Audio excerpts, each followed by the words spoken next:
If you're thinking about having a hair transplant, you probably have heard of FUE, Follicular Unit Extraction, and that's because this is the most popular approach to performing hair transplants around the entire world. But I want you to be cautious because FUE is not necessarily the best approach for everyone. In fact, it's harmful for some people. So together we're going to explore how you can determine whether you're a great candidate for an FUE hair transplant. If you're new to the channel, welcome. My name is Dr. Ross Kopelman. I am a hair transplant surgeon. I'm very excited to have you here because we talk a lot about hair loss and hair transplants.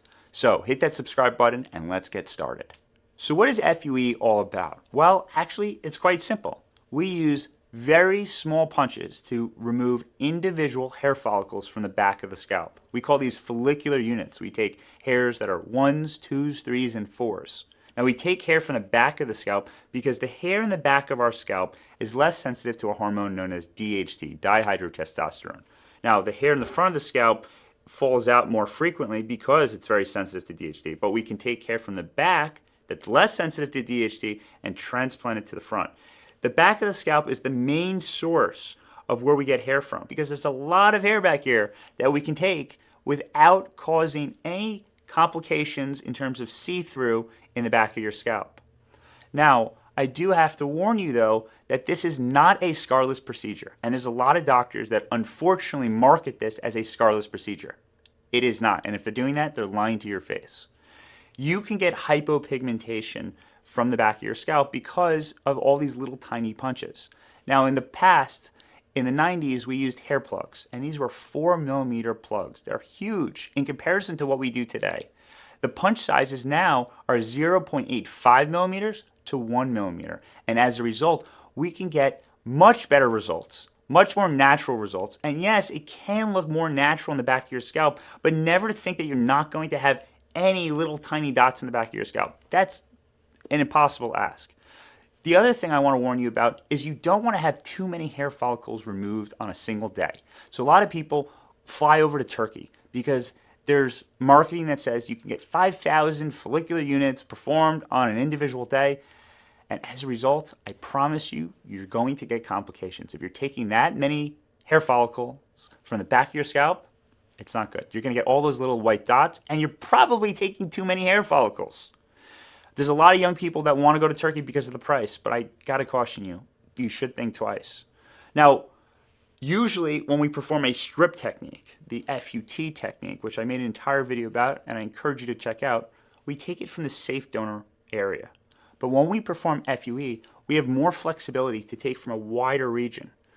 This allows us to get better hair follicle units, and it allows us to get really like the best results in terms of what we want to transplant into the front. Additionally, with FUE, we're not limited to only taking hair from the back of the scalp. We can also take hair from the beard as well as from the body. So there's a lot more flexibility from where we can get hair from. Now, if you're a male, FUE procedures are ideal, and that's because we can shave the entire back of your scalp.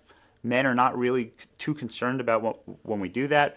And there's also flexibility to take from your beard and from your body. If you're female, though, there's limitations. I don't know how many female patients of mine really want to shave the back of their entire scalps.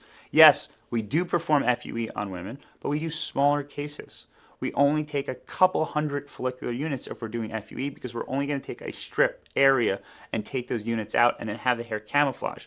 None of my female patients want their entire scalps shaven. And we perform FUE for women who only need to get a few follicles in the front of the scalp, or if we're performing an eyebrow hair transplant. Now let's talk about devices used to perform hair transplants. In the past, it was very common to use a manual FUE device where you do this kind of repetitive circular motion of doing the punches. It would cause a lot of fatigue on the hand, and it was extremely slow. Luckily today, we have motorized FUE devices. Robotics is a great example. This would include the ARTIS machine, the HEARTS machine, SmartGraft, NeoGraft. I made an entire video about robotic hair transplants if you want to learn more. But what I really love is the WA handpiece. This handpiece allows me to achieve really great results. But I also have colleagues who use the Trevolini as well as the Cold device. What I love about the WA devices, I think the grafts are the best. They're luscious, they're beautiful, and I think they're a lot healthier looking than what you can get from any other device. Part of that is because at the end of the wad device, there's a punch that's dull.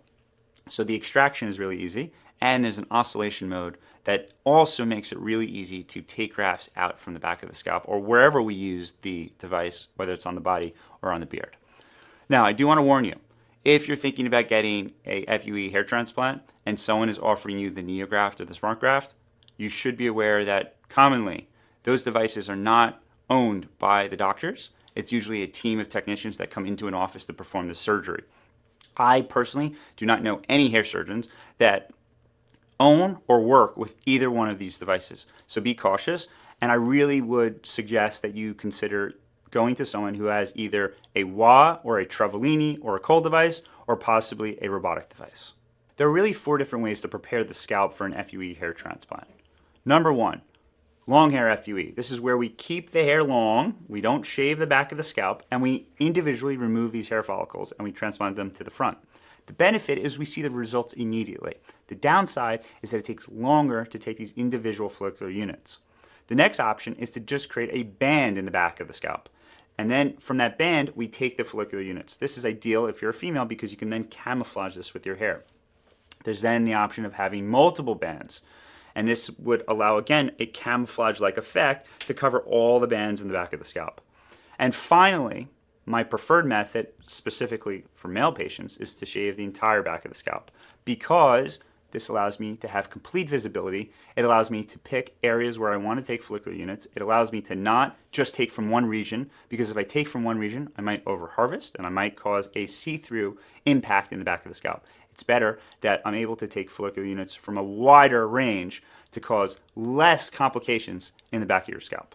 I really hope that you have a better appreciation for the pros and cons of having an FUE hair transplant. I absolutely think FUE is a great approach if you have short hair. But if you're a male with longer hair, I would question that. Maybe you would benefit from an FUT hair transplant.